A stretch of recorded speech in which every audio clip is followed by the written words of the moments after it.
que não destrói, fortalece.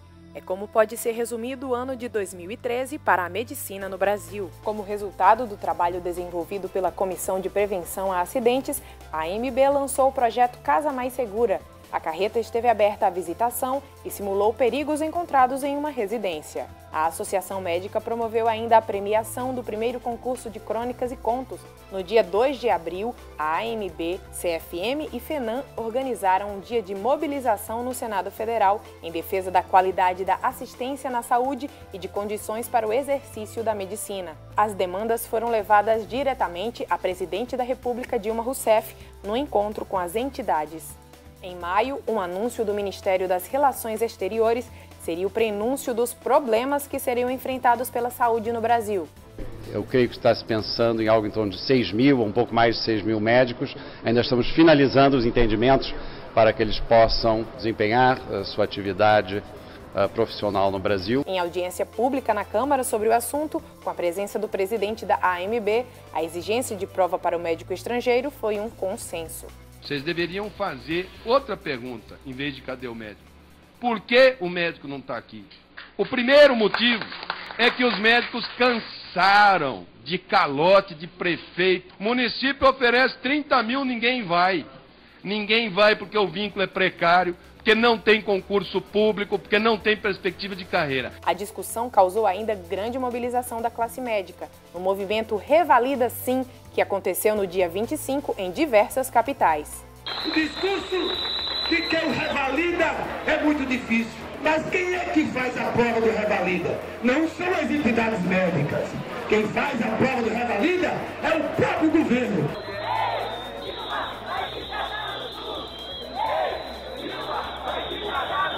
Em junho, uma reunião com o ministro da Saúde, Alexandre Padilha, foi mais uma tentativa das entidades de debater a proposta de importação de médicos de forma responsável.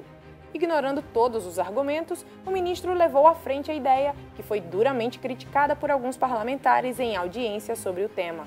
No dia 18, a Associação Médica Brasileira convocou coletiva para anunciar a ação de responsabilidade por improbidade administrativa movida contra o ministro da Saúde, Alexandre Padilha, para entender os motivos do ministério ter deixado de investir 17 bilhões previstos no orçamento.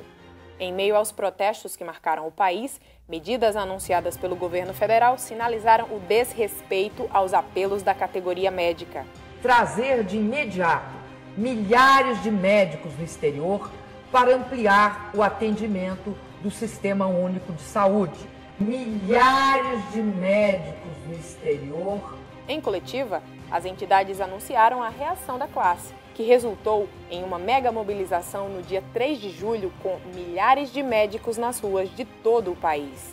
Em seminário promovido pelo jornal Valor Econômico, Florentino Cardoso arrebatou um caloroso apoio da plateia. Somos a favor de qualquer médico, brasileiro ou não, formado em qualquer lugar, vir trabalhar no Brasil, desde que seja avaliado. Não pode, é porque eu posso escolher quem me trata, deixar que a população pobre e carente desse país fique à mercê de qualquer médico. No dia 8 de julho, o ministro da Educação, Aloysio Mercadante, anunciou o aumento da graduação de medicina de 6 para 8 anos. Cada matrícula dessa que a gente vai criar, o médico só vai ficar formado depois de 6 a 8 anos. Depois dos 6 anos de graduação, ficariam, para concluir a sua formação, 2 anos trabalhando na saúde popular no SUS.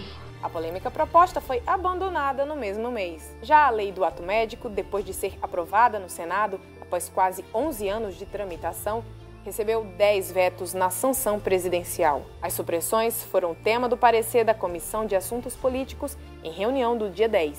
Também no mesmo dia, a AMB lançou o Censo Médico em parceria com a Ernst Young. A campanha para traçar a realidade da categoria ficou no ar por 4 meses e contou com a participação de sociedades e federadas. As últimas 3 terças-feiras de julho ficaram marcadas pela sequência de protestos médicos, reflexo das sucessivas medidas governamentais prejudiciais à categoria. No dia 19, as entidades anunciaram a retirada dos representantes de comissões governamentais como resultado pela postura unilateral e falta de interesse do governo federal em dialogar. A AMB continuou atuando judicialmente com 2 novos processos contra a MP 621. A FENAM e o CFM também ajuizaram outras 2 ações no mesmo período. Nos dias 8, 9 e 10 de agosto, o Encontro Nacional das Entidades Médicas promoveu uma mobilização em Brasília. Foram elaboradas cartilhas de esclarecimento e o periódico Mobilização Médica para a cobertura do momento político.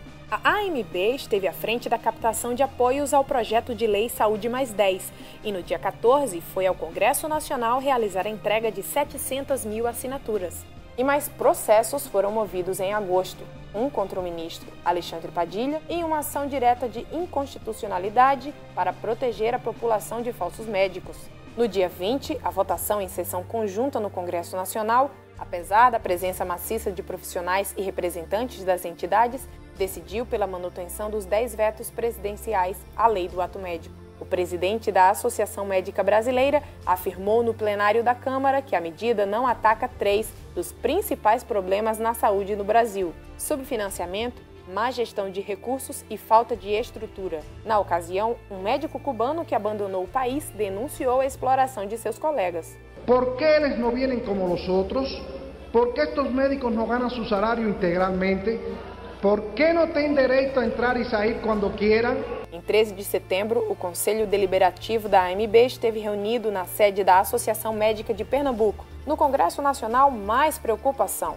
O relatório elaborado pela comissão mista alterou o projeto inicial, tornando ainda mais grave para a qualidade do atendimento de saúde. Caça as prerrogativas do Conselho Federal de Medicina, das entidades representativas das especialidades no Brasil, dá poder de nomeação para o Ministério da Saúde criar cargos, altera a grade curricular. A AMB esteve presente para trabalhar nos destaques, junto a líderes da oposição.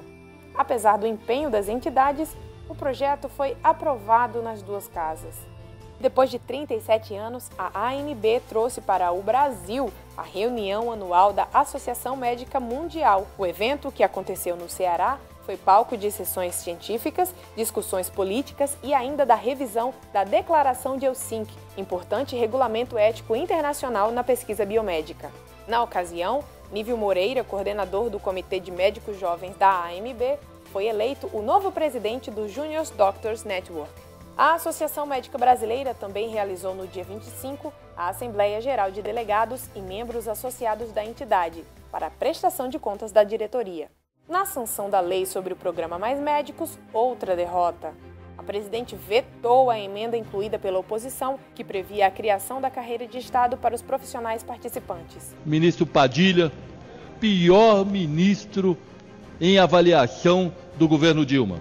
Com 1/3 do que se deixou de empenhar no orçamento da União em 2012, nós teríamos resolvido os problemas das Santas Casas. Milhares de UPAs, nem 1/3 delas foram inauguradas, porque não tinha recurso. Mentira! Recurso existia em quantidade suficiente. E é isso que nós assistimos, essa gestão precária. Ainda em outubro, o Conselho de Defesa Profissional esteve reunido para apresentar e votar a contraproposta elaborada pela AMB em relação à hierarquização de procedimentos médicos pela ANS. Representantes da Associação Médica Brasileira estiveram presentes na audiência pública no STF sobre o programa Mais Médicos. Falta